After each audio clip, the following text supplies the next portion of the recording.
Bonjour à tous, bienvenue. On va débuter dans une petite minute. Bonjour Charles. Bonjour Dominique. Bonjour François.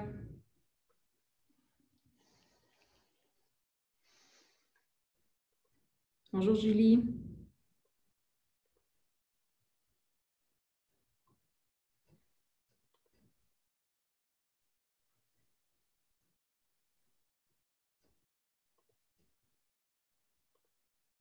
Bonjour Mathieu.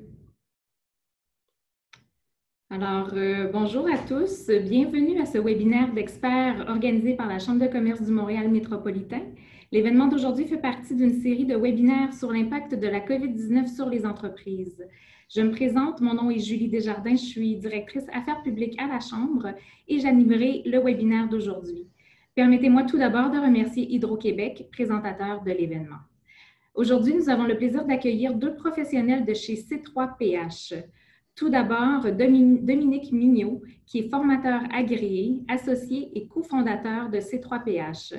Passionné par l'international, Dominique a complété une maîtrise en relations internationales à l'Université Laval et un MBA à HEC Montréal. Après avoir travaillé à l'Assemblée nationale, il a été conseiller en affaires internationales à Hong Kong pour le gouvernement du Québec, puis chargé de projet à la Délégation générale du Québec à Tokyo. Expérimenté en formation de personnel, Dominique souhaite aider les entreprises à être de meilleurs employeurs. Nicolas Sève est lui aussi formateur agréé, associé et cofondateur de C3PH. Enseignant à HEC Montréal, Nicolas est diplômé d'un Master in Management et du MBA de HEC Montréal. Expérimenté en gestion d'équipe en multinationale, en entrepreneuriat, il a également redressé un holding de 5 entreprises dans le secteur immobilier repris en situation de faillite. Ses expériences complémentaires et son désir de partager des pratiques en gestion innovantes l'ont amené à cofonder l'entreprise C3PH. La mission de C3PH est d'améliorer le bonheur, la mobilisation et la fidélisation des employés. Je crois que c'est une mission qui interpelle beaucoup d'entre nous puisque vous êtes 600 inscrits aujourd'hui. Alors, Dominique et Nicolas viennent nous parler aujourd'hui de la manière dont vous pouvez garder vos employés engagés, motivés et productifs à distance. Ils feront une présentation d'une durée de 40 minutes, suivie d'une période de questions que j'animerai. Nous vous invitons à poser vos questions par écrit à l'aide de la boîte Q&A qui est située au bas de votre écran Zoom. La boîte de chat sert quant à elle à nous faire part de vos commentaires. Les questions auxquelles nous n'aurons pas le temps de répondre aujourd'hui seront envoyées à nos conférenciers qui feront leur possible pour vous répondre directement par écrit. Vous aurez également la possibilité de télécharger leur présentation plus tard. Alors, messieurs, sans plus tarder, je vous cède la parole. Merci beaucoup, Julie, pour cette belle introduction. Nous avons donc plaisir d'être avec vous aujourd'hui pour parler de ce thème, garder ses employés engagés, motivés et productifs à distance. On va donc, dans un premier temps, se présenter rapidement. Et sur ce, mon cher Dominique, je vais te laisser la parole. À mon tour de te remercier, Julie, pour ce mot d'introduction. On a été bien présenté, mais je tenais quand même à indiquer que je suis natif du Lac-Saint-Jean. Je suis un digne représentant des Bleuets. En général, lorsque je dis les mots poulet, lait, chalet, on vérifie rapidement que c'est vrai ce que je raconte. À mon accent, je pense qu'on a pu le reconnaître. Je suis également du Lac-Saint-Jean. Ça se reconnaît tout particulièrement quand je prononce les mots poulet, lait, chalet. Non, bon, blague à part, je viens du nord de la France. Je pense que mon accent m'a trahi depuis le début. Je suis donc un ch'ti bécois. Pour ceux qui ont vu le film Bienvenue chez les ch'tis, depuis les quelques années que j'ai le plaisir de vivre ici au Québec. Ça nous fait vraiment plaisir d'être avec vous aujourd'hui, mais évidemment, un peu comme vous tous, on travaille de la maison, un certain télétravail forcé. Donc, j'ai le plaisir de vous accueillir dans ce bureau, chambre de bébé et chambre d'amis. Donc, c'est une salle multifonction. Et sachez également que nous sommes avec la famille. Donc, si vous entendez des voix d'enfants avec des mots assez précis, c'est possiblement Léana ou Eva chez Nicolas et chez moi, Dominique. Et si, par contre, ce sont des sons stridents qui ne sont pas vraiment des mots, ce sont probablement Maya ou Hugo. Donc, on s'excuse à l'avance si jamais vous entendez des bruits dans le fond ou si un enfant passe devant l'écran, c'est quelque chose de possible. On va faire évidemment le mieux aujourd'hui pour vous présenter tout ce qu'on a à vous présenter. Merci beaucoup Dominique. Pourquoi C3PH? Le nom de notre entreprise, on va l'expliquer très rapidement. Les 3 C. Le premier C, c'est co-constructeur de solutions. On n'arrive pas avec des solutions préfaites, bien au contraire, on est vraiment dans la co-construction. Le deuxième C, c'est pour cultivateur de bien-être, pour les gestionnaires et pour les employés. Le troisième C, c'est la conséquence des 2 premiers, catalyseur de croissance pour votre organisation. Ensuite, PH pour potentiel humain avec un H majuscule, car on met vraiment l'humain au centre de notre démarche. Nous offrons des services de formation pour employés et gestionnaires, des diagnostics organisationnels et des conseils en pratique de gestion innovante. Il y a également un petit clin d'œil à C3PO. Vous l'aurez peut-être vu avec le nom pour les amateurs de Star Wars, car tout comme lui, nous nous positionnons comme des interprètes, en s'adaptant aux différents langages et cultures d'organisation que nous accompagnons. Sur ce, pour rentrer dans le sujet de ce webinaire, je vous propose de prendre un peu de hauteur par rapport à ce sujet et découvrir ce que disent les dernières études, les derniers sondages, notamment à Montréal et au Québec. Mais avant cela, on va vous proposer de répondre à une question en ligne sur Zoom. Vous devriez voir prochainement une boîte s'ouvrir devant votre écran qui vous pose cette question. Quelle est la proportion de vos employés en télétravail actuellement? Chez C3PH, on est des personnes qui aiment beaucoup l'ambiance, donc on se permet de mettre une petite musique de fond pour la durée du vote et ensuite on va regarder le résultat. Dominique, c'est toi qui as des goûts musicaux meilleurs que les miens, donc on verra.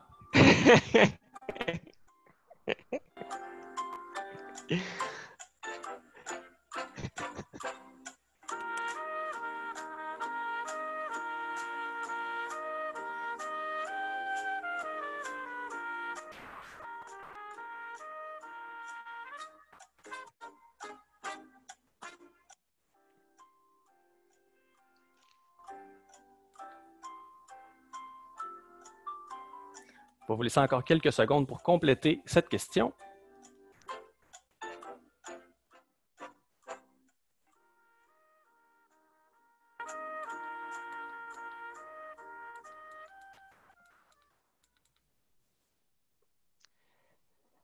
Pour votre information, cette chanson est disponible sur YouTube en boucle pendant 10 heures.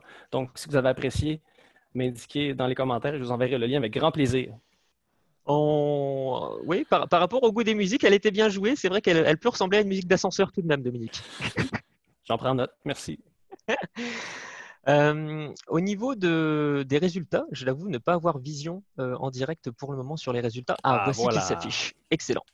Donc, résultat impressionnant. On a près de 80% d'entre vous qui ont des entreprises dans lesquelles entre 76 et 100% des employés sont en télétravail. Ça confirme que vous êtes au bon endroit aujourd'hui puisque ça va être le sujet d'une bonne partie de ce webinaire par rapport au fait de garder ces employés motivés, mobilisés et productifs en situation de télétravail. Merci à toutes et à tous pour votre belle participation. Nous allons donc pouvoir poursuivre avec cette première étude. On remercie d'ailleurs la Chambre de commerce Montréal Métropolitain de nous avoir partagé ces chiffres suite aux différents sondages qu'ils ont pu effectuer dans la communauté d'affaires au niveau de Montréal. Nous avons 325 répondants pour cette étude. Qu'est-ce qu'elle dit? Pour la résumer, simplement, elle indique que près de la moitié des employés étaient déjà prêts et outillés pour travailler à distance, en l'occurrence 46,8%. Le 39,4%, lui, correspond aux employés qui ont dû faire évoluer leurs outils numériques ou leurs pratiques habituelles. Ça a donc demandé un petit peu d'adaptation, que ce soit à leur organisation ou que ce soit à eux en tant qu'individus. Le 5,8% en fait est extrêmement faible, c'est une petite surprise, mais en effet, seuls 5,8% des organisations et des employés avaient une capacité financière limitée ou des difficultés à s'adapter pour mettre les employés à distance. Donc ça a été quelque chose d'assez naturel pour la moitié des entreprises et qui a demandé un petit peu d'effort pour 40% environ du reste des autres entreprises. Ce graphique parle des impacts sur les ressources humaines et sur l'inquiétude des employés notamment. Il parle quand même plutôt bien facilement de lui-même, c'est-à-dire qu'il est assez évident par rapport aux 43% en rouge qui se voient en surbrillance. 43% des répondants au sondage pensent que les employés ont une inquiétude importante quant au maintien de leur emploi. 24% pensent qu'il y a un impact moyen. En cumulant ces deux groupes, on se retrouve avec près des 2/3 des employés concernés par une inquiétude. Cette peur de perdre son emploi est donc très présente, même si les employés ne l'expriment peut-être pas aussi ouvertement au quotidien, il y a un sentiment d'insécurité de leur part. Quand on voit un collègue ou ses employés une fois par semaine à distance, on ne peut pas lire autant sur le non-verbal que quand on le rencontrait avant le confinement. C'est donc plus difficile de pouvoir lire entre les lignes et de se rassurer mutuellement, ce qui peut alimenter également ces craintes et ces inquiétudes. On a l'exemple d'une gestionnaire qui nous disait, oui, je peux la citer, c'est difficile de se positionner en aidant ses employés. Par exemple, on ne sait pas si les conjoints ont encore leur emploi au niveau de leurs employés. On ne connaît pas tous les impacts de la crise sur chacun de nos employés et sur leur famille. Donc il y a d'une part cette crainte vécue par les employés et puis cette difficulté des gestionnaires à pouvoir les rassurer au quotidien. Cela met donc en avant la difficulté de traiter au mieux cette inquiétude. On va donc pouvoir vous donner quelques outils, quelques pratiques, quelques idées tout au long de ce webinaire.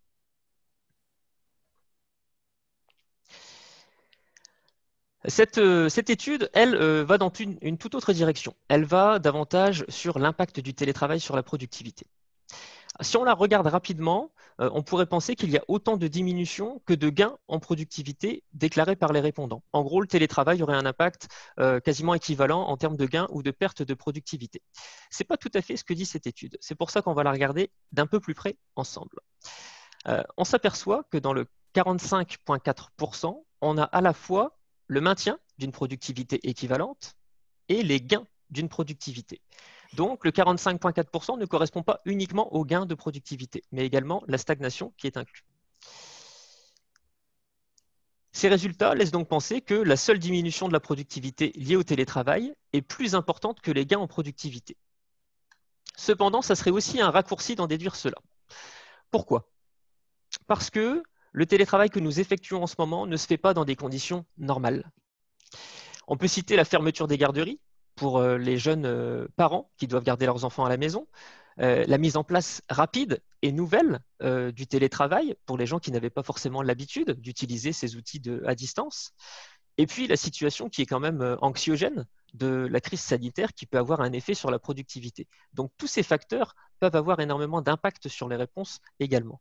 De notre côté, chez C3PH, donc on n'a pas trouvé ce bilan surprenant en soi. On s'attendrait même peut-être à des chiffres très différents en conditions normales de télétravail. Enfin, pour finir notre tour des différentes études pour savoir où est-ce qu'on se situe en termes de télétravail, on s'est basé sur une étude de Tania Saba, professeure à l'Université de Montréal, et de Gaël Cachat-Rossé. Publiée récemment, elles ont sondé 1614 personnes. Cela date de la semaine dernière, c'est vraiment tout frais et très récent. L'étude d'ailleurs est toujours en cours et les résultats sont préliminaires. Donc si vous voulez y participer, vous-même, nous vous invitons à le faire pour alimenter cette recherche qui a été faite principalement au niveau du Québec. Les personnes qui ont indiqué que leur productivité avait augmenté, c'est là où il y a eu une information supplémentaire. Elles sont généralement âgées de plus de 40 ans. Pourquoi? Car, selon l'étude, ces personnes-là doivent consacrer moins de temps aux obligations familiales avec des jeunes enfants, par exemple. La distinction homme-femme n'apparaissait absolument pas. Les résultats étaient vraiment équivalents selon le sexe, selon les premières données que l'on avait par rapport au télétravail et à la productivité. Ce que l'on voit également dans cette étude, c'est qu'environ 50% n'avaient jamais ou presque jamais fait du travail lors du confinement. Le télétravail est donc quelque chose de nouveau pour une personne sur deux actuellement en ce temps de crise. Et enfin, la dernière conclusion que l'on pouvait tirer de cette étude préliminaire, c'est que 39% des personnes qui pratiquent le télétravail sont plutôt en faveur d'une poursuite à ce niveau-là. Ce que l'on peut en déduire, c'est que ça mènerait donc à une place beaucoup plus importante du télétravail dans les organisations qui ne l'avaient pas encore mise en place, si toutefois les intentions des employés sont entendues et prises en compte par leurs employeurs.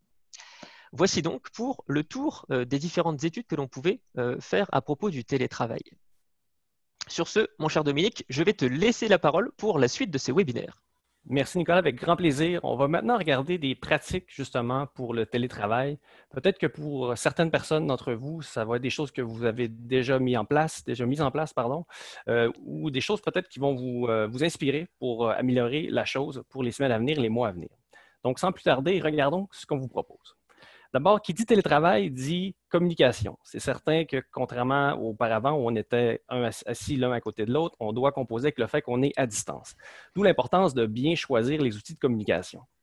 Avant de choisir un outil de communication, on vous invite à bien réfléchir à ce que vous avez besoin exactement avant de vous lancer un peu partout. Et surtout, faites attention de ne pas avoir trop d'outils de communication. Ce qu'on observe parfois dans différentes organisations, c'est que les employés sont confus parce qu'il y a tellement d'outils de communication que lorsqu'on vient pour poser une question, on ne sait plus quel média utiliser et si on cherche une information, c'est encore pire. Donc, on vous dit, prenez le temps de bien choisir et n'en sélectionnez pas trop. Une fois que vous avez choisi quel outil vous allez utiliser, assurez-vous de bien expliquer à quoi servent chacun de ces outils.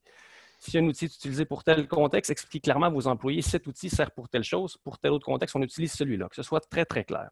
À cet égard, on vous indique également que c'est bien de former les employés, d'avoir des personnes ressources. Pourquoi pas nommer une personne qui est plus habile du point de vue technologique avec un outil en particulier? Par exemple, aujourd'hui, on utilise Zoom pour le webinaire. Pourquoi ne pas avoir une personne dans l'entreprise qui est spécialisée sur Zoom et qui peut aider les personnes qui ont des problèmes? Cette même personne ressource pourrait évidemment former les employés et pourrait aussi préparer un genre de tutoriel. Pas quelque chose qui a besoin d'être très beau, mais simplement un imprimé écran avec des flèches qui indiquent clairement comment on fait pour partager l'écran, pour mettre un document, pour ouvrir une salle de discussion durant une réunion, etc. Une autre chose qu'on observe et qu'on aime beaucoup, c'est l'idée de fournir de l'équipement aux employés. Vous avez peut-être un collègue ou une collègue qui a une webcam qui est probablement la première webcam désignée par l'homme, qui est vraiment très vieille, où on entend une voix robotique. Vous conviendrez que le rapport humain n'est pas le même lorsqu'on parle avec une personne qui a une voix de robot. Donc, d'où l'importance d'avoir de l'équipement qui permet justement d'avoir une meilleure communication avec ses collègues. Et ce qu'on observe, c'est que certaines organisations le fournissent aux employés. Ça peut se faire sous vraiment la forme d'un prêt durant le temps du télétravail. Ça peut aussi être une sorte de cadeau, une récompense qu'on donne à nos employés. On peut aussi parler d'écouteurs, des écouteurs avec, par exemple, des casques anti-bruit, des technologies qui permettent justement de se concentrer. Celui-là n'en est pas un, hélas. Mais vous voyez, il y a plein de choses qu'on peut faire pour s'assurer justement qu'on a des bonnes communications avec nos employés. En plus, ce qu'on observe, c'est certaines organisations qui offrent de payer en fait une partie des dépenses liées à l'utilisation d'Internet ou du téléphone cellulaire pour compenser sur le fait que les employés, justement, utilisent leurs données, leur forfait pour le travail. On ne voulait pas aujourd'hui vous parler d'outils en particulier, mais on n'a pas pu résister à l'idée de vous parler de Slack. Pourquoi? Parce que tous les deux, nous sommes actionnaires de Slack. Non, c'est une blague, c'est pas du tout pour ça. En fait, c'est un outil qu'on aime beaucoup utiliser au quotidien. Slack, c'est une plateforme qui permet de communiquer avec ses employés, ses équipes. Et ce qui est surtout intéressant, c'est que ça nous permet de créer des canaux de communication qui sont réservés à certains individus. Je vous donne un exemple. Imaginons que je suis sur un mandat de consultation avec un client et je travaille avec deux de mes collègues. Ce que je pourrais faire, c'est créer un canal de communication pour seulement moi, mes deux collègues et moi-même, pour que nous puissions communiquer ensemble. Donc, toute communication en lien avec le mandat va être déjà placée dans la bonne catégorie. Ça ne sera pas mélangé avec le reste des informations. La plateforme est intéressante aussi parce qu'on peut parler directement via clavardage avec nos collègues. Il y a aussi des options vidéo si on veut faire des réunions. Ce qu'on aime aussi, c'est que c'est un outil qui est gratuit pour les 10 000 premiers messages. Donc, ça vous laisse la chance de l'essayer, de voir si ça convient pour votre organisation. Et par la suite, c'est un forfait mensuel par employé. Évidemment, comme tout outil technologique, il y a toujours des angles morts, certains pièges. Slack est super intéressant. Par contre, si vous ne désactivez pas les notifications, certaines personnes vont avoir l'impression qu'elles doivent répondre immédiatement à un message. Donc, on vous avertit, encore une fois, on s'assure de bien former les gens avant d'utiliser un outil. On met les paramétrages à leur meilleur et comme ça, on s'assure d'avoir une bonne productivité avec un tel outil. Autre idée, c'est d'avoir un dossier partagé. En ce moment, c'est une situation qui est difficile pour la majorité d'entre nous. Il y a même des gens qui ont été mis à pied temporairement.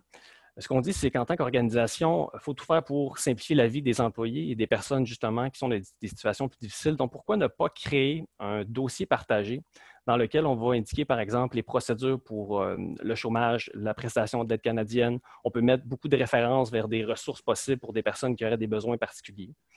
Ce qu'on pourrait faire également, c'est une foire aux questions. Parce qu'on observe souvent des gestionnaires qui disent ah, « Moi, aujourd'hui, ça fait 5 fois que je réponds à la même demande. » Bien, pourquoi ne pas justement avoir une foire aux questions qui permet de partager cette information de façon uniforme à l'ensemble des employés et de s'assurer justement que tout le monde est informé en même temps de la chose. Et évidemment, une remarque importante, c'est que ce genre de dossier-là doit être gardé vraiment à jour, doit être mis à jour constamment. Donc, assurez-vous d'avoir une personne responsable de tenir à jour justement ce dossier partagé. On est à distance, on fait le mieux qu'on peut pour rencontrer nos employés sur une base régulière. Évidemment, on vous encourage à rencontrer vos employés au moins une fois par semaine, voire plus souvent. À cet égard, on vous invite à consulter vos employés, à leur demander quelle est la fréquence qui est souhaitée. Et aussi, par rapport au rôle d'animateur de réunion, pour responsabiliser chaque personne, on vous invite à répartir ce rôle durant la semaine si ça quelque chose qui vous intéresse, qui pourrait faire un petit changement dans la vie de vos employés. On voit aussi des organisations qui invitent les employés à activer la webcam, tout simplement parce que la communication, c'est verbal, mais c'est aussi non-verbal. Et c'est beaucoup plus facile de créer un lien, de développer des liens avec des collègues et de bien comprendre leur point de vue lorsqu'on peut voir leur visage. Donc, pour garder ce contact, ce sentiment d'appartenance qu'on souhaite développer, on vous invite à discuter avec vos employés, à savoir est-ce qu'ils seraient ouverts à allumer la webcam durant les séances. Toujours dans l'idée de réunion, une pratique qu'on aime bien, parfois au début de réunion, en fait, ce qu'on estime, c'est que c'est vraiment important de détendre l'atmosphère avant de lancer la réunion, avant de parler des points qui sont plus clés liés à l'entreprise, c'est de faire un tour de table, voir comment les gens se sentent dans l'organisation. Et une pratique qu'on aime beaucoup, c'est la valise et la fleur. C'est assez simple. En gros, on fait un tour de table et chaque personne est invitée à partager une valise et une fleur. La valise étant un blocage, une frustration, une chose qui a moins bien fonctionné dernièrement. Et la fleur, c'est quelque chose qui est plutôt reconnaissance. Donc, on va dire un bon mot envers un collègue, quelqu'un qui nous a aidés, par exemple. Donc, ce qu'on aime là-dedans, c'est qu'on ouvre la porte au fait que les gens peuvent parler de leurs préoccupations. C'est toujours difficile, je crois, de lever la main lorsqu'on n'a pas la chance de le faire, de lever la main et de dire bah, « je me sens triste, je me sens mal, je me sens stressé par rapport à ça ». Par contre, quand on a la porte qui est ouverte pour tout le monde, quand tout le monde peut le faire de façon naturelle, que c'est prévu à la réunion, c'est beaucoup plus facile de se livrer. Autre pratique qu'on aime beaucoup, c'est le jumelage. Parce qu'on s'aperçoit que les gestionnaires en ont beaucoup sur leurs épaules en ce moment, non seulement parce qu'eux-mêmes doivent gérer le travail et la famille, le stress lié à la COVID, mais aussi accompagner des employés qui parfois sont dans des situations plus difficiles, situations de détresse. Donc, ce qu'on dit ici, c'est qu'en plus du gestionnaire, si on établit un système de jumelage, je vous donne un exemple, imaginons que je travaille avec Nicolas, ben justement, je travaille avec Nicolas, j'aurais comme mandat de m'assurer que Nicolas va bien. De façon informelle, je pourrais communiquer avec lui quelques fois par semaine, prendre de ses nouvelles, m'assurer qu'il va bien, et inversement. Donc, de cette manière, on réussit à avoir un réseau de soutien qui est beaucoup plus important pour les employés qui sont, disons, un peu plus affectés par la crise. Et je confirme que tu le fais bien, Dominique. En effet, prendre de mes nouvelles, et ça m'aide. Je vais très bien. Je te remercie beaucoup. Merci, Nicolas. Et j'ajoute également par rapport aux rencontres individuelles, même chose, on vous encourage à en faire fréquemment. Encore une fois, on s'adapte aux besoins de nos employés. Certains vont avoir des besoins plus importants. Et à cet égard, dans le webinaire qui a été diffusé justement à la Chambre de commerce il y a 2 semaines, c'est Mario Côté a parlé de questions que vous pourriez utiliser pour vos employés. Il a fait une très belle liste de questions. Donc, si jamais vous souhaitez vous inspirer de ces idées, c'est un très bon départ. Parlant d'employés, c'est une question qu'on reçoit souvent. J'ai des employés qui ont été mis à pied temporairement. Je ne suis pas encore certain que je vais les embaucher, les réembaucher. Qu'est-ce que je fais avec eux? Est-ce que je communique avec eux? Bien, nous, on vous encourage vraiment à garder contact avec ces personnes, même si elles ne sont pas dans l'entreprise. Continuez de leur donner des nouvelles de l'entreprise. Prenez soin d'eux, aidez-les à les guider vers les ressources nécessaires. Et ce qu'on dit, c'est que si vous êtes capable de les réembaucher, ces personnes-là vont se sentir vraiment redevables d'une certaine manière, vont être très contents de l'appui que vous leur avez donné. Donc, c'est tout à votre avantage. Et si malheureusement, vous ne pouvez pas les réembaucher, ces personnes-là vont quand même parler en bien de votre organisation. Ils vont dire cette entreprise, cette organisation a pris soin de moi durant la crise et le bouche à oreille, c'est très puissant. Donc, on parle de marque employeur, de réputation d'entreprise. Ce sont des éléments très simples, mais qui peuvent faire une différence pour le futur. On arrive maintenant dans la partie idées pour vous inspirer. Donc là, c'est un peu des idées pêle-mêle qu'on a vues un peu partout au Québec et ailleurs. Et l'idée, c'est de vous présenter ces idées, de voir s'il n'y a pas quelque chose qui pourrait cadrer avec votre culture d'entreprise. Et l'idée, c'est vraiment que vous puissiez les adapter à votre réalité. À l'image d'un menu au restaurant, on va avoir plein de plats différents. On ne va pas tout prendre ce qu'il y a au menu, on va choisir 1, 2 ou 3 trucs. Bien, c'est ce qu'on vous propose aujourd'hui. On vous donne quelques idées en espérant que ça puisse vous inspirer. Alors, je me lance. La première, c'est livraison de repas à vos employés. On entend souvent que des entreprises font des 5 à 7, des dîners ensemble, ce qui est vraiment excellent. On vous encourage à le faire même si vous êtes à distance. Mais pourquoi pas aller un peu plus loin là-dedans? Une fois de temps en temps, on surprend nos employés, on leur livre le repas à la maison et on partage le repas à distance via webcam, à la manière du repas pizza qu'on fait parfois dans l'organisation. C'est une belle marque de reconnaissance, puis ça permet encore une fois de créer des moments entre collègues. La deuxième, c'est réduction des heures de travail. Une idée un peu plus, qui fait un peu plus jaser, disons. Certaines entreprises ont commencé à l'implanter. Ce sont en fait une pratique qui consiste à permettre à des parents qui ont de jeunes enfants et qui ont de la difficulté à réaliser leurs heures, comme ils sont prévus dans le contrat de travail, on leur donne le droit de travailler un peu moins d'heures sans réduction de salaire. Évidemment, il faut comprendre que c'est ici une mesure temporaire pour aider les personnes, justement, qui trouvent ça un peu plus difficile ces jours-ci. Donc, mesure intéressante pour les entreprises qui auraient justement beaucoup de jeunes parents et qui nécessitent un petit peu plus de temps pour s'occuper justement de la famille. Troisième pratique, les lunch and learn. On en voyait évidemment avant la crise, un peu moins depuis. Pourtant, c'est encore quelque chose de super intéressant qu'on peut faire pour garder le lien entre collègues. Pourquoi ne pas donner la responsabilité à vos employés d'organiser justement des lunch and learn une fois par semaine, une fois par 2 semaines? Ça peut être sur différents thèmes. Ça peut être lié au travail, ça peut être quelque chose qui est plus lié aux intérêts personnels. Pour le travail, vous devez sûrement avoir des collègues qui sont des experts dans la planification des journées, qui sont bons pour gérer justement le travail durant la COVID. Pourquoi ne pas permettre à ces personnes-là de partager leurs astuces à leurs collègues? Et d'un point de vue plus personnel, je voyais un article cette semaine sur les masques. On manque beaucoup de gens pour coudre les masques. Donc, s'il y a quelqu'un qui a des talents de couturier, couturière, partager ce talent-là, je pense que ça pourrait être très utile ces jours-ci pour le Québec. Ensuite, séance de gym en famille. Celle-là vient d'une compagnie en construction qu'on a rencontrée récemment. La pratique est assez simple, c'est qu'on a un entraîneur privé qui apparaît sur la webcam et tous les employés volontaires peuvent participer à la séance également par webcam. Sauf que ça se fait en fin de journée et on invite les familles à participer également, donc les enfants, conjoints, conjointes, tout le monde ensemble. Ça crée encore une fois de beaux moments et ça permet aussi de rester en forme, en plus d'oublier parfois les journées qui sont un peu plus difficiles ces jours-ci. Le balado d'entreprise, c'est le podcast. Certaines organisations commencent à créer du contenu réservé aux employés, donc c'est vraiment quelque chose qui est seulement accessible aux employés de l'organisation. Les podcasts peuvent être sur plein de sujets, mais évidemment des choses en lien avec le théâtre, la cuisine, les voyages, etc. Tout ça ici dans le but de créer justement une belle expérience employée. Nicolas, je te cède la parole pour les autres idées. Parfait. Merci beaucoup, Dominique. Merci pour le partage de ces 5 premières idées pour garder ses employés engagés et motivés. Avec la distance, on ressent le besoin d'être plus proche. Au niveau de ce que l'on vit actuellement, c'est un grand défi économique, mais avant tout un grand défi humain. C'est pour ça que l'on vous propose ces idées qui peuvent paraître simples à mettre en place, mais qui peuvent justement resserrer tous les liens humains au sein de vos organisations. Parmi celles qu'on va vous proposer, Dominique en a présenté 5, je vais en présenter 5 autres, et il y en a certaines qui ne ressembleront pas à votre culture d'entreprise. C'est bien normal, il y en a certaines qui ne correspondront pas à votre méthode de gestion non plus. Cependant, comme le disait Dominique, c'est comme au restaurant, on ne va pas manger tous les plats. Si toutefois vous finissez par en tester une de ces idées, pour nous, ce sera déjà bien suffisant par rapport à ce que l'on souhaite vous proposer. Alors, au niveau des différentes pratiques, ce que je peux vous proposer, c'est peut-être une démonstration. Je vais prendre quelques instants, je vais voir si j'y parviens. Là, tu fais la première, hein? Je fais la première, exactement. Magnifique, magnifique. Alors, la première, c'est l'élection du meilleur fond d'écran. C'est quelque chose qui pourrait mettre un petit peu de fun dans le quotidien. Au niveau des réunions, on a la possibilité avec différents outils tels que Zoom de se créer des fonds d'écran. Alors vous voyez, là, mon visage malheureusement est un peu pixelisé. Cependant, c'est un peu la réalité que pas mal de personnes peuvent vivre actuellement, le fait d'avoir le travail à la maison, donc les jouets qui débordent. Si toutefois je ne mettais pas ce faux fond d'écran, vous verriez quelque chose de bien plus catastrophique comme décor derrière moi. Donc voilà pour une possibilité de vous inspirer par rapport à l'élection du meilleur fond d'écran. Je l'ai gagné la semaine dernière. Dominique l'a gagné les 2 semaines précédentes. Par contre, on ne vous montrera pas non plus toute cette intimité, mais ça peut amener à pas mal de sourires durant les réunions. La deuxième chose, c'est par exemple l'énigme de la semaine.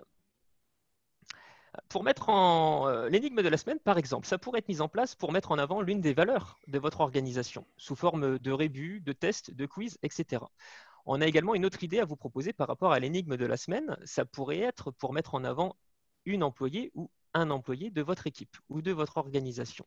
Par exemple, en donnant des indices au fur et à mesure, chaque jour de la semaine ou en une fois sur la semaine.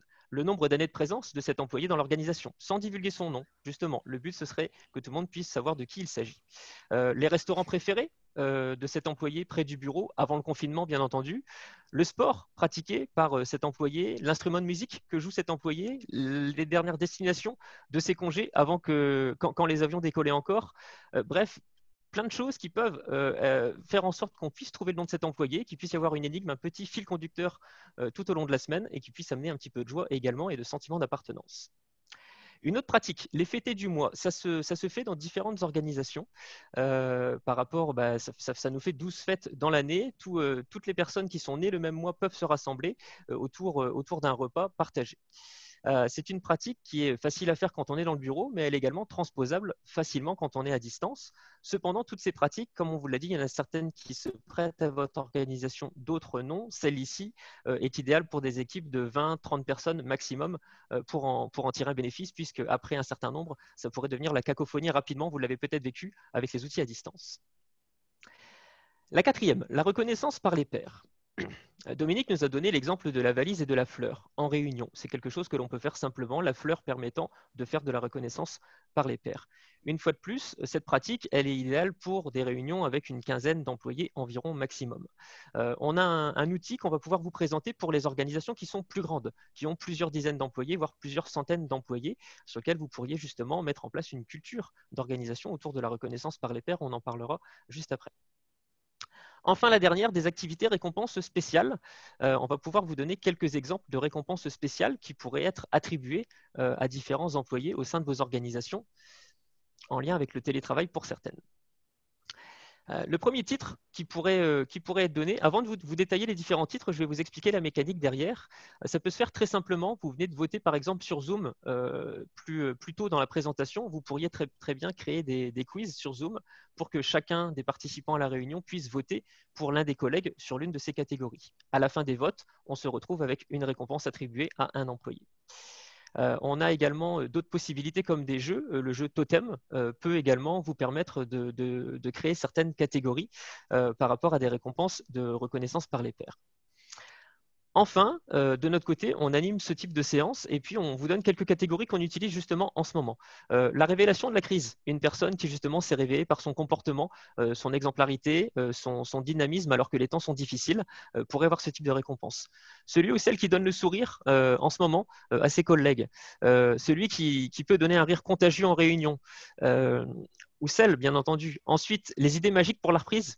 Une personne dans votre équipe qui a des idées qui sont vraiment bonnes, inspirantes pour préparer la reprise, pourrait avoir cette récompense. Une personne qui a montré justement un certain dépassement de soi en cette période difficile. Et enfin, la personne dont on a tous besoin en ce moment dans nos organisations, la All-Star des outils en ligne qui permet justement de faire en sorte que le télétravail puisse fonctionner pour toutes et tous. Donc voici pour certains exemples de catégories. On va passer à la prochaine partie. Elle va se faire en 3 niveaux. Des outils à votre portée pour justement garder vos employés mobilisés, engagés et productifs. Le premier niveau, ça va être à l'échelle de l'organisation. Le premier outil qu'on va vous donner pour exemple. Le second niveau, ce sera à l'échelle d'une équipe. Et le troisième niveau, on vous donnera un troisième outil à l'échelle d'un employé. Donc voici pour le premier outil que l'on vous propose. À l'échelle de l'entreprise. En fait, cet outil permet de faire un diagnostic organisationnel de la situation et notamment en ce moment, en cette période de Covid et de télétravail. Donc cet outil nous permet d'avoir des notations quantitatives avec des notes. Là, on peut les voir grâce aux différents smileys et visages. Ça permet de traduire ça par des chiffres par rapport à comment peuvent se sentir vos employés. 10 étant une note très favorable, quand on se rapproche de notes inférieures, c'est qu'il y a potentiellement un bobo au sein de l'organisation sur le sujet qui est testé. Je vais vous partager quelques questions qui pourraient être posées à vos employés en ce moment par rapport à ce type de diagnostic. De façon générale, je suis satisfait de la façon dont mon entreprise a géré la situation de la crise sanitaire jusqu'à présent. Donc ça, c'est celle que vous voyez à l'écran. La personne et tous les répondants peuvent cliquer sur le sentiment qu'ils ont, plutôt satisfait, etc. Et ils peuvent également ajouter un commentaire à chacune des questions, ce qui permet d'avoir beaucoup de données qualitatives et de savoir quoi faire par rapport à chacun des sujets. Un autre exemple de question serait « Je sens que j'ai le support de mon gestionnaire immédiat face aux récents changements organisationnels ». Troisième sujet pourrait être comment la communication interne pourrait être améliorée en ces temps de télétravail. Et là, on s'aperçoit qu'on peut avoir des recommandations de la part de tous nos employés très facilement grâce à ce type de diagnostic. Donc, comme vous l'aurez compris, il y a une chose très importante avec ce type d'outil, c'est la confidentialité. Cet outil permet d'avoir une totale confidentialité de la part des répondants, des employés. Donc, on ne sait pas de qui vient la réponse, ce qui permet justement de la jouer franc jeu et d'avoir un maximum d'idées venant des employés. Et enfin, la bonne nouvelle, c'est que c'est pour ça qu'on souhaitait vous le partager aussi. C'est que dans le cadre d'un partenariat que l'on a, ce diagnostic est totalement gratuit en ce moment pour vous, pour aider les organisations, vos organisations à faire face à la crise. C'est une offre gratuite qui permet d'avoir une vingtaine de questions disponibles que vous pourrez transmettre à vos employés, avoir les résultats par la suite. Donc, si vous avez un intérêt à ce sujet, vous pourrez nous contacter directement. Il y a nos adresses courriels qui vous seront données en fin de présentation pour que l'on puisse activer gratuitement ce diagnostic proposé par Amélio. À l'échelle de l'équipe, je vous parlais tout à l'heure de reconnaissance par les pairs. Il y a une possibilité également avec la plateforme Amélio d'avoir un module de reconnaissance par les pairs. Ce module de reconnaissance par les pairs fonctionne bien. Oh, pardon, je suis allé un petit peu vite, Dominique. Oui, en fait, c'était le tableau de bord pour le gestionnaire. Donc, les résultats, une fois qu'ils sont colligés, tu l'as un peu expliqué. On voit un petit peu le tableau de bord pour le gestionnaire ici. Mais je te laisse poursuivre avec la reconnaissance par les pairs. Parfait, je te remercie beaucoup. On s'aperçoit souvent, c'est ça qu'il ne faut pas perdre de vue ses collègues, et on s'aperçoit également que le poids de la reconnaissance pèse un poids assez conséquent sur les épaules du gestionnaire. Surtout en ce moment, le gestionnaire a beaucoup de responsabilités. On le disait au tout début de la présentation, il a le rôle de rassurer les inquiétudes de beaucoup de ses employés. Au-delà de rassurer, il y a également et toujours le besoin de reconnaissance, de se sentir utile pour son organisation. Pour cela, il y a un moyen très facile de pouvoir faire en sorte que les employés puissent s'en transmettre également, et c'est avec ce type de solution sur lequel on voit le visage apparaître de chacun de ses collègues à la fin d'un petit questionnaire, et ça permet de cliquer sur le visage de son collègue, de lui mettre une petite note personnalisée, ça lui envoie une petite lettre en lien avec les valeurs de votre entreprise. Tout est personnalisable à ce sujet, donc ça permet ensuite de mettre en place cette culture de reconnaissance par les pairs qui met un petit peu de temps tout de même. Au niveau de ces outils, sachez que tout est personnalisable, que ce soit les questions, que ce soit les différentes segmentations. Vous pouvez avoir des résultats en fonction de vos différents services, que ce soit marketing, RH, finance, TI, que ce soit les différents postes de votre entreprise, les différentes années d'expérience de vos employés, etc. C'est une base de données qui peut être intéressante pour vous en termes d'outils. Le dernier niveau, celui dont je vous parlais tout à l'heure, c'est un outil à l'échelle d'un employé cette fois-ci. Celui-ci, il ne s'adresse pas forcément à toute l'organisation ou à toute une équipe, mais beaucoup plus au gestionnaire. Donc, c'est un outil de coaching, comme on peut le voir avec les 6 dimensions. La dimension de la confiance, qui permet justement de savoir à quel point la relation est bonne entre le gestionnaire et son employé, et on ose se dire les choses, notamment en ce moment. Le sentiment d'appartenance, que l'on qualifie parfois d'esprit d'équipe, le fait qu'on se sente vraiment être toutes et tous dans le même bateau. Le développement professionnel, troisième dimension de ce modèle, qui va au-delà de l'envie d'avoir une promotion ou d'un changement de rôle. C'est vraiment le développement de compétences profondes que souhaitent avoir les différents employés. La reconnaissance, on en a déjà suffisamment parlé avec la reconnaissance par les pairs juste avant. Le sens au travail, qui va, lui, venir chercher les besoins des employés de se sentir utiles, d'adhérer à la mission, à la vision et à la valeur de l'entreprise. Et enfin, le confort, qui lui va au-delà de ça, qui va vérifier tout ce qui est confort psychologique et physique. Surtout en ce moment, on n'est pas dans notre propre bureau, on n'est pas dans une situation idéale. Donc, ces 6 dimensions viennent justement vérifier si tout peut bien fonctionner. Je vais vous proposer dans un second temps différentes questions que je vais vous donner par exemple pour que vous puissiez également les utiliser afin de pouvoir coacher vos différents employés avec cet outil. Comment cela fonctionne ? Voici un profil d'un employé, puis un second profil. Tout ce qui est le radar, au niveau de ce radar de la mobilisation, plus on est à l'extérieur du radar, plus la dimension signifie que ça fonctionne. Là, on aurait le profil d'un employé qui sent un très bon sentiment d'appartenance, il se sent relativement bien reconnu. Cependant, en termes de développement professionnel et de relations de confiance, de sens au travail, il semblerait qu'il y a quelque chose à faire. Là où le gestionnaire peut agir, c'est grâce à des pratiques de gestion. Il pourrait par exemple mettre en place une pratique de gestion qui viserait à développer les compétences de son employé. On aurait un profil de la mobilisation qui augmenterait. D'un autre côté, il y aurait une autre pratique de gestion qui pourrait être mise en place, notamment avec le sens au travail, qui permettrait, lui, d'avoir un profil de mobilisation qui serait accentué. Un exemple de pratique de gestion, on peut vous en citer deux. C'est ce que l'on peut proposer à certaines entreprises. Une entreprise qu'on accompagne dans la technologie médicale qui, elle, affiche dans ses bureaux le nombre d'outils utilisés qui a servi à sauver des vies. Actuellement, c'est un sujet qui en plus est d'actualité. Donc, ça permet de mettre, au-delà du fait qu'ils travaillent sur le développement d'outils médicaux, l'impact qu'ils peuvent avoir au quotidien donne beaucoup plus de sens au travail que d'afficher le nombre de vies qui ont été sauvées. Un autre exemple d'une institution financière, les institutions financières résument souvent leurs chiffres avec des dollars. Ce qui est très pertinent puisque c'est nécessaire pour la vie et le développement de l'entreprise. Cependant, on peut tourner les choses différemment. Une institution financière qui accorde des prêts à des familles ou qui soutient financièrement des entreprises. On pourrait parler des résultats différemment en se disant le nombre de familles qui ont réussi à être propriétaires grâce à nous cette année, le nombre d'emplois qui ont été créés grâce aux prêts que l'on a accordés aux entreprises, etc. Donc là, c'est tout un changement d'état d'esprit par rapport aux objectifs qui sont fixés et qui, eux, peuvent, par ces pratiques de gestion, mobiliser davantage le sens de vos employés. Comment a été créé ce modèle? Très rapidement, on l'a créé au bout d'un an de recherche chez C3PH en rencontrant près de 50 décideurs. On peut en citer un, par exemple, Robert Doughton, qui a été PDG de Rona pendant 20 ans et qui est notre mentor. Au niveau de la validation du marché, on a regardé les 50 raisons de départ ou de démobilisation des employés. Il s'est avéré que 96% des raisons de départ ou de démobilisation pouvaient être expliquées par au moins l'une de ces 6 dimensions. Il a donc été vérifié et contrôlé avant d'être mis en place en entreprise. Comment vérifier le profil? Pour le moment, c'est un petit peu abstrait avec tout ce que je vous ai dit. Je vous donne donc une question exemple pour chacune des dimensions. Par exemple, en séance de coaching que vous pourriez avoir en one-on-one avec vos employés. Pour la dimension de confiance, pour pouvoir le situer avec vos employés entre 0 et 10 au niveau de sa satisfaction. Vous pourriez demander à quel point les décisions sont appliquées selon lui ou selon elle avec constance à l'ensemble des employés au sein de l'équipe. Pour le sentiment d'appartenance, on pourrait se poser la question, à quel point l'employé est-il fier de représenter l'organisation en dehors du travail? Au niveau du développement professionnel, on pourrait se questionner sur les compétences de l'employé. Est-ce qu'elles sont utilisées au maximum de ce qu'elles pourraient être? Et là, on pourrait lui poser la question directement pour qu'il puisse y répondre. Au niveau de la reconnaissance, la question que l'on pourrait proposer pour pouvoir jauger et juger dans le radar. Bien entendu, une question ne suffit pas par dimension pour avoir une représentativité. Il y en a bien d'autres qui seraient posées. Je me limite à certains exemples.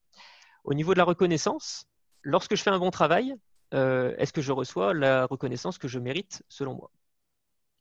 Pour la dimension du sens au travail, la façon dont je réalise mon travail a-t-elle un impact sur le succès de l'organisation? Ça, c'est le type de question qui peut avoir beaucoup d'importance pour les employés, notamment en back-office. Et enfin, pour le confort, on pourrait poser la question à son employé du type « À quel point te sens-tu confortable physiquement ou psychologiquement, dépendamment de ce que vous souhaitez vérifier en ce moment ». Donc voici pour les différents outils que l'on avait à vous proposer aujourd'hui. Information qui reste pertinente pour beaucoup d'entre vous. C'est le PACM, vous en avez sûrement toutes et tous entendu parler.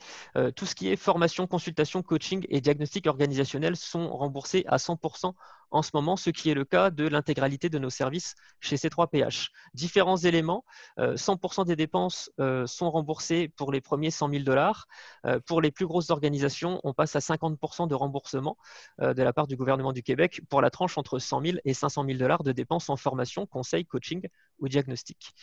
Ce programme a été construit avec un budget de 100 millions de $. C'est un montant important, mais au vu du nombre de PME que l'on a dans le tissu économique québécois, c'est un montant qui peut partir vite. Surtout qu'il est construit dans une logique de premier arrivé, premier servi, dans le cas d'acceptation de la part des conseillers Emploi Québec, qui sont les seuls décideurs, bien entendu, par rapport à l'acceptation d'une demande de PACMA. La recommandation que l'on peut vous faire, c'est que l'on a vu déjà beaucoup de demandes arriver. Donc, si toutefois vous avez un intérêt à faire une demande, n'hésitez pas à vous rapprocher de nous. On accompagne les entreprises pour qu'elles puissent justement aller jusqu'au bout de leur demande de PACM pour leur faciliter la procédure. Donc, on est à votre disposition à ce sujet. Concernant la reprise, ce qu'on vous propose, c'est de faire un post-mortem.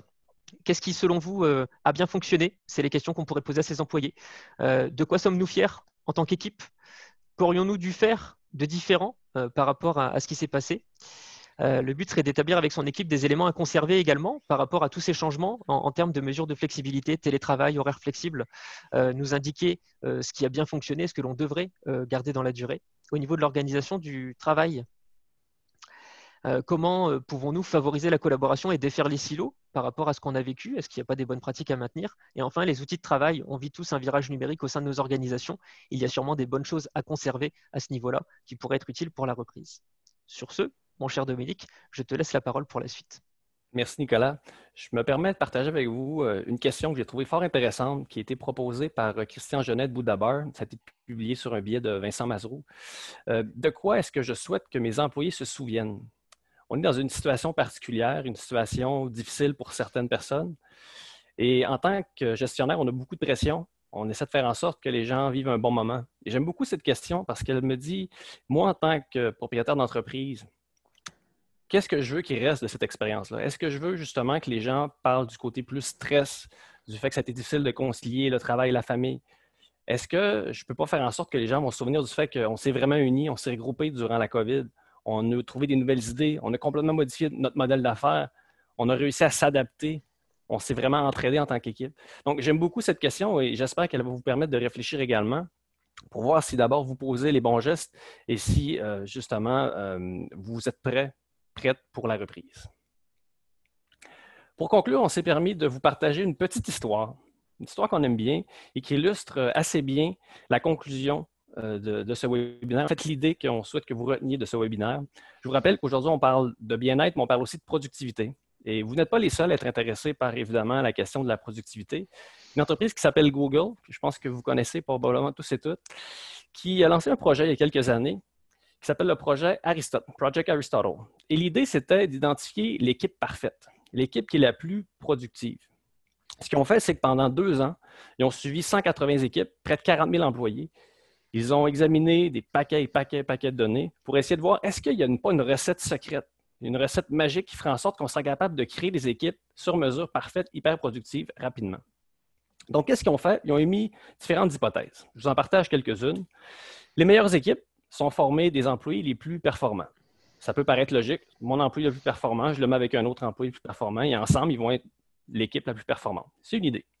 Une deuxième, il est préférable de mettre les personnes introverties ensemble. Probablement que les personnes introverties ensemble vont vraiment plus se développer. Il n'y aura pas quelqu'un qui va prendre tout l'espace, tout l'oxygène. Donc, ça risque de donner quand même des équipes productives.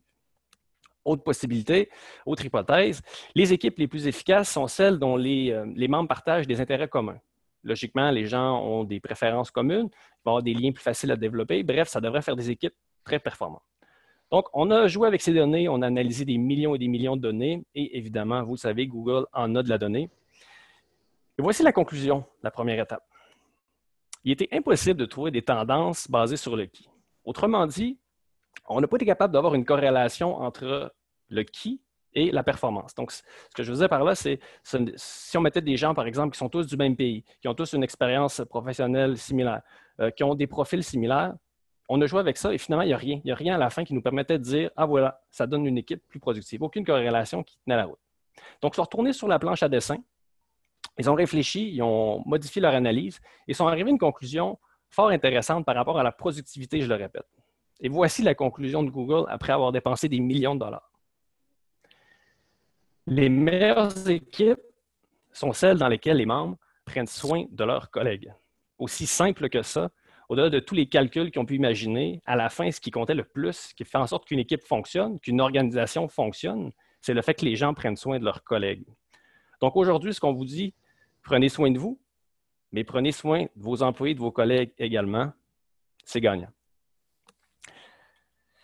Avant de passer à la période des questions, quelques sources. Si jamais vous souhaitez avoir davantage d'informations sur certains éléments, je vous invite à suivre les liens qui sont indiqués là-dedans. Et finalement, nos coordonnées si vous souhaitez communiquer avec nous. Donc, Julie, je te cède la parole pour la période des questions.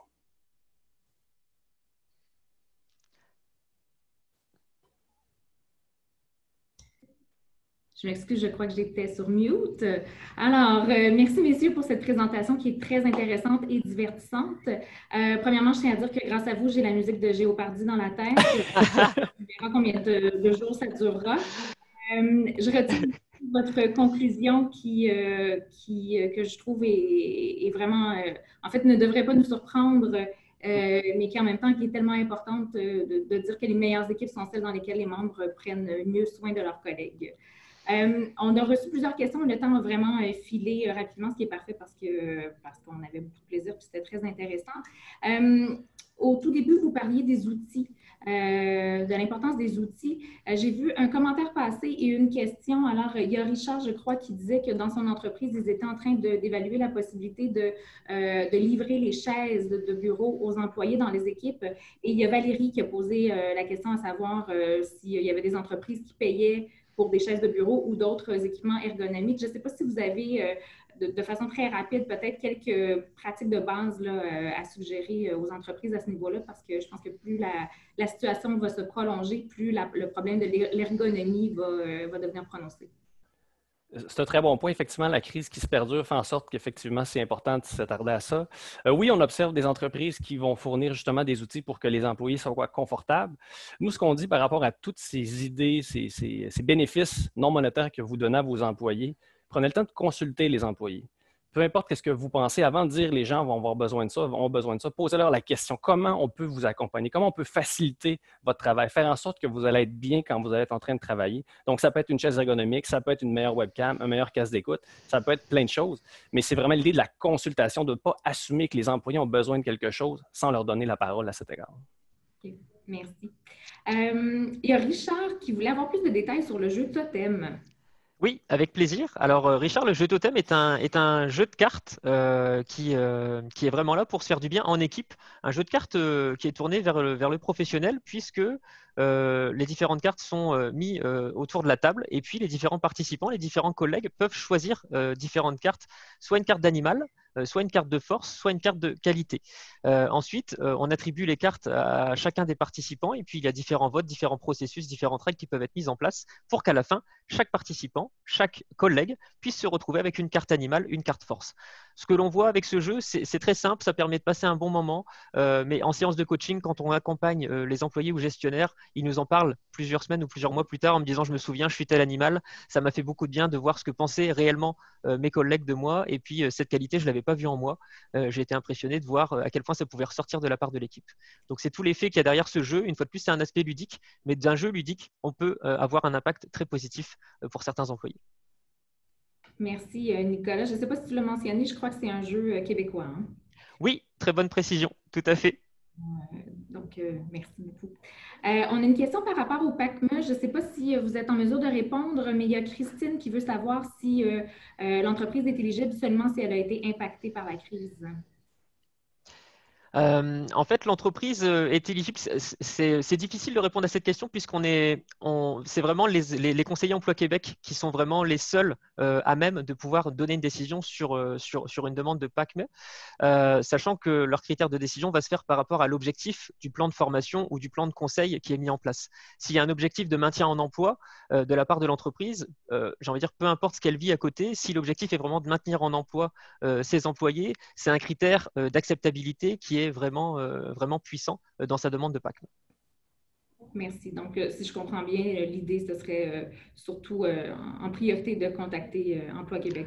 Exactement. On a toute une procédure qui est mise en place. S'il y a besoin davantage de renseignements, on pourra guider les différentes personnes à ce sujet-là. Parfait. Merci.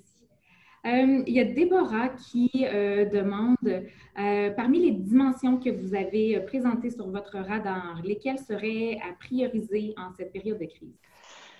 Alors, on commence à voir une différence par rapport à l'avant-crise. Durant les différentes conférences qu'on pouvait donner par le passé, on faisait voter les participants et puis on avait quand même une certaine représentativité sur des événements de plusieurs centaines de participants. On s'apercevait qu'avant la crise, les deux dimensions qui ressortaient le plus en tant que besoin pour les employés étaient le besoin de reconnaissance et le besoin de développement professionnel. Donc le besoin de se développer et de grandir professionnellement. Avec la crise, ça ne veut pas dire qu'on en a moins besoin, on en a toujours besoin, mais il y a des dimensions qu'on voyait un peu moins présentes qui ressortent. La dimension de relation de confiance avec son gestionnaire est d'autant plus importante actuellement par rapport aux premières données qu'on commence à observer. Le sentiment d'appartenance également, le fait de se sentir en équipe, puisqu'on est tous et toutes isolés chez soi, avec nos familles qu'on aime plus que tout, mais on manque quand même d'autres relations sociales parfois. On a tendance à interpréter ce besoin par rapport au sentiment d'appartenance. Et enfin, le sens au travail, le fameux why de chacune de nos organisations, a d'autant plus d'importance en ce moment avec la crise par rapport à toutes les remises en question qu'il peut y avoir. Merci. Il y a Ghislaine qui demande qu'est-ce que prendre soin de nos collègues? Donc, je pense qu'on est à la recherche ici d'exemples concrets, surtout considérant qu'on est à distance comme ça. Avez-vous des exemples? C'est une très bonne question. Oui, prendre soin de ses collègues, ça peut être très simple. Ça peut être de simplement appeler un collègue, ça peut être par téléphone, par webcam, de prendre de ses nouvelles, sans autre vocation que de poser des questions sur comment la personne se sent. Ça peut être de lui demander comment on peut l'aider dans le cadre du travail. Est-ce que je peux faire quelque chose pour simplifier ce que tu fais aujourd'hui? Est-ce que je peux te référer à quelqu'un si jamais tu as un besoin particulier? Ça peut être d'envoyer un message de reconnaissance à son collègue, dire ah, j'ai vu que tu as envoyé telle chose, tu as préparé tel projet, félicitations, c'est vraiment bien fait. Ça peut être simplement de partager un moment que la personne a vécu dans la journée, un beau moment à partager ça avec son collègue. Pour nous, c'est très simple et c'est là que c'est intéressant et ça me ramène à la conclusion de Google, que comme Julie l'a mentionné, c'est évident, mais quand même, ils ont dépensé des millions pour arriver à quelque chose qui était simple mais évident. C'est la même chose avec l'idée de prendre soin. Ce qu'on dit, c'est que ça ne coûte pas cher. C'est de prendre le temps, c'est de montrer que c'est sincère et qu'on y croit. Et si les gens sentent ça, je vous dis, ils vont vous suivre, ils vont vouloir vous appuyer dans tout ce que vous faites, que vous soyez collègue, employé, gestionnaire. Si les gens sentent que vous pouvez compter sur eux et inversement, c'est extrêmement fort comme outil de mobilisation et de productivité.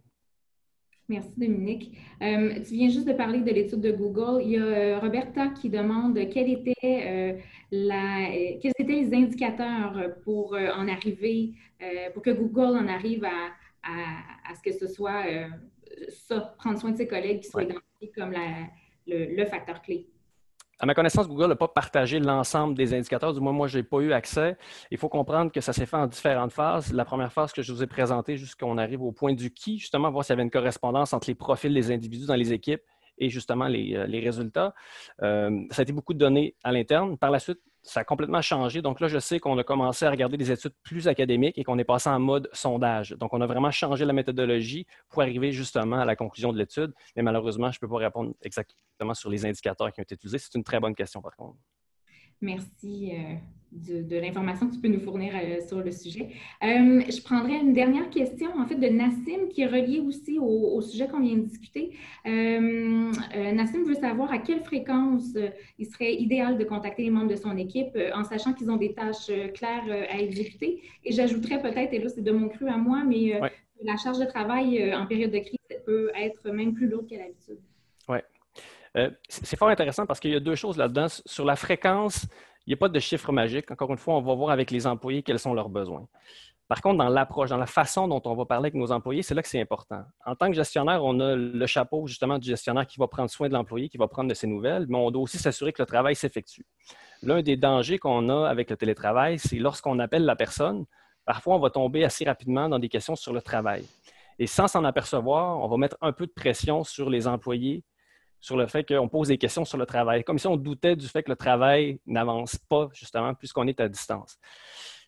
Donc là-dessus, c'est la première chose, vraiment faire attention à ce qu'on envoie comme message lorsqu'on parle avec nos employés. Maintenant, pour la fréquence, ce qu'on dit au minimum, c'est une fois par semaine. Il y a des équipes qui vont faire des petites rencontres le matin de quelques minutes. C'est une bonne idée également si on parle d'un genre de meeting kick-off pour lancer la journée. Et si on parle de rencontres individuelles, une fois par jour me semble quand même beaucoup, surtout si un gestionnaire a une grande équipe. Mais quand même, on peut s'apercevoir qu'il y a des gens qui ont des situations plus difficiles en ce moment. Dès qu'on s'aperçoit de ça, on intervient un peu plus fréquemment et on s'adapte. On s'adapte au fur et à mesure. Vous avez le droit de faire des erreurs. On va tous en faire durant la crise. Mais c'est de montrer qu'on essaie de faire mieux, qu'on essaie d'aider nos employés parce qu'on croit en eux. Et ça, je vous dis, ça va faire une différence à long terme. Et en complément de réponse par rapport à la fréquence, sachant que les besoins de chaque employé sont différents, une autre possibilité pourrait être de poser la question directement. Bon, sauf quand on a une équipe de 20 ou 30 employés, je sais que ça peut devenir assez complexe, mais pour les gestionnaires qui ont une équipe à taille humaine, on peut poser directement la question à ses employés. À quelle fréquence souhaites-tu qu'on puisse communiquer de tels sujets pour s'entretenir, toi et moi, et ça nous permet de nous adapter. Ça devient de la gestion personnalisée. Oui, ça prend un petit peu de temps, mais tous les gens n'ont pas besoin d'être contactés tous les jours. Il y en a peut-être certains qui nous laisseront justement plus de flexibilité aussi. Merci. Tous les gens n'ont pas besoin d'être contactés tous les jours. C'est bon, ça se retient facilement. Écoutez, il reste quelques questions auxquelles on n'a pas eu le temps de répondre. Alors, Nicolas, Dominique, je sais que vous allez tenter de répondre par écrit. Merci, messieurs, encore une fois. Merci à tous les participants d'avoir été présents, ainsi qu'à Hydro-Québec, présentateur de l'événement. Je crois que, en tout cas, en mon nom personnel, je peux dire que moi, j'ai beaucoup apprécié. J'espère que nos participants auront également apprécié la dernière heure. Si vous êtes membre de la Chambre et que vous êtes inscrit, je vous rappelle que nous allons également nous retrouver avec Nicolas et Dominique sur un autre lien Zoom pour une conversation de 30 minutes en petits groupes. Donc, ce sera l'occasion de réseauter, d'échanger autour des pratiques dont nous venons de discuter. Avis à tous, on a prévu un pourcentage quand vous vous déconnecterez. Alors, je vous invite à prendre une petite minute pour y répondre. Les résultats, évidemment, nous sont très utiles pour améliorer la qualité de nos événements. Si vous êtes connecté en retard, je vous rappelle que le webinaire sera disponible sur le site web de la Chambre dès le début de la semaine prochaine et nous allons vous faire parvenir le lien. Vous pouvez également poser vos questions en tout temps à notre escouade d'experts en visitant la rubrique dédiée sur le site web de la Chambre au ccmm.ca. J'espère que nous vous retrouverons la semaine prochaine pour nos prochains webinaires. Bonne fin de journée à tous et surtout bon long week-end. Merci. Merci beaucoup, Julie. Merci. Merci à vous.